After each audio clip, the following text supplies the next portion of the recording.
All right, let's dive into one of history's most genuinely weird and haunting tales, the Green Children of Woolpit. Seriously, this is a story that has had people scratching their heads for centuries, and today we're going to see exactly why. So what if I told you there was a story about lost children from a world without sun, but it wasn't a fairy tale?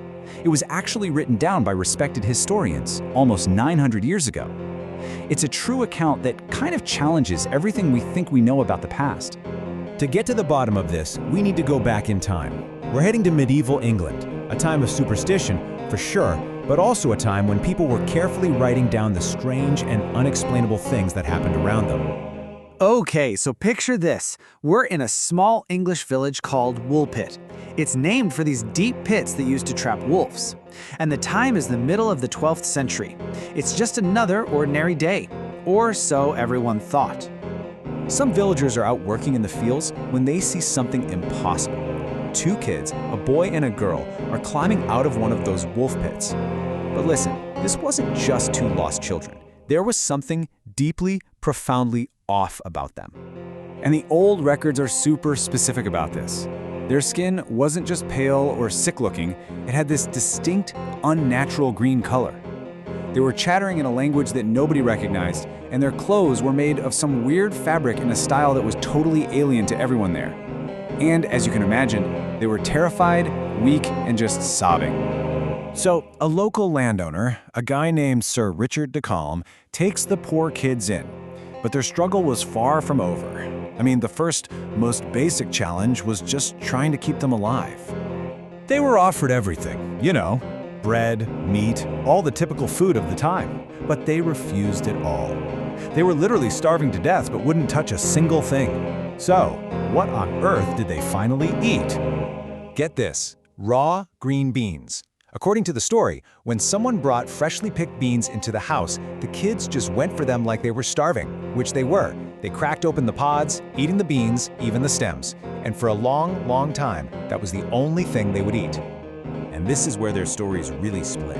The boy, who was younger and just seemed weaker from the start, he never really recovered. He got sick and died not long after they were found. But the girl, she made it. She started to slowly accept other kinds of food, and as her diet got better, something amazing happened. That green tint in her skin started to fade away. And, most importantly, she started to learn English. So now that she could finally communicate, everyone had this same question on their minds. Where in the world did you come from? And her answer? Well, it just made the whole mystery even deeper. And this isn't just a rumor. This account was recorded by two separate, well-respected chroniclers of the time. She said they came from a place called St. Martin's Land. It wasn't underground, not exactly, but it was a land of constant twilight, a place where you never really saw the sun.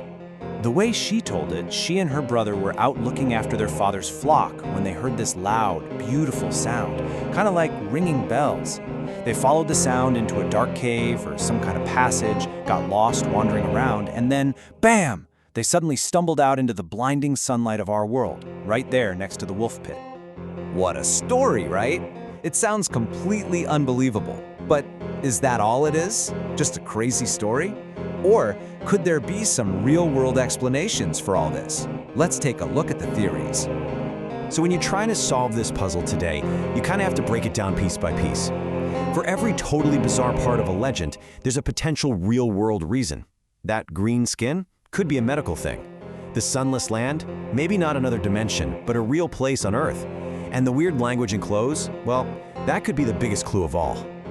Okay, first up, the green skin. Sounds like something out of science fiction, but there's actually a medical condition called chlorosis. They used to call it the green sickness. It's a type of anemia that comes from being severely malnourished, and one of the main symptoms is, you guessed it, a greenish tint to the skin. And here's the key part, it's reversible with a good diet. That fits the girl's story perfectly, right? As soon as she started eating properly, her skin went back to normal. Now, this is probably the most popular theory. Back in the 12th century, there was a lot of persecution of Flemish immigrants, people from what we now call Belgium. It's totally plausible that two orphan kids fled the violence, got lost, and ended up wandering around. Their Flemish language and clothes would have seemed completely alien to English villagers. And St. Martin's Land? Well, just a few miles from Woolpit is a village called Fornham St. Martin, which was a known Flemish settlement. The whole sunless land part could just be their memory of wandering through dark forests or maybe even old mines before they stumbled out scared and confused into the sun. So with all these logical explanations, you'd think, okay, case closed. But, it's not quite that simple. The real power of this story is in the questions that we still can't answer. You have to remember, this isn't just a fairy tale that someone wrote down hundreds of years later. These are accounts from respected historians of that exact time, who are writing down what eyewitnesses told them. The events, in some form, actually happened. These children were real. And while the theories about malnutrition or them being Flemish immigrants are pretty good, none of them perfectly explains everything. There's still this core of deep, unsettling mystery at the heart of it all. In the end, it doesn't really matter if the green children were visitors from another world or just terribly unlucky victims of war and starvation. Their story has echoed down through the centuries for a reason. It makes us wonder what we really know about our own history and our own world. And maybe the biggest question of all is why these stories, the ones that don't have a neat and tidy answer, are the ones that we can never, ever forget.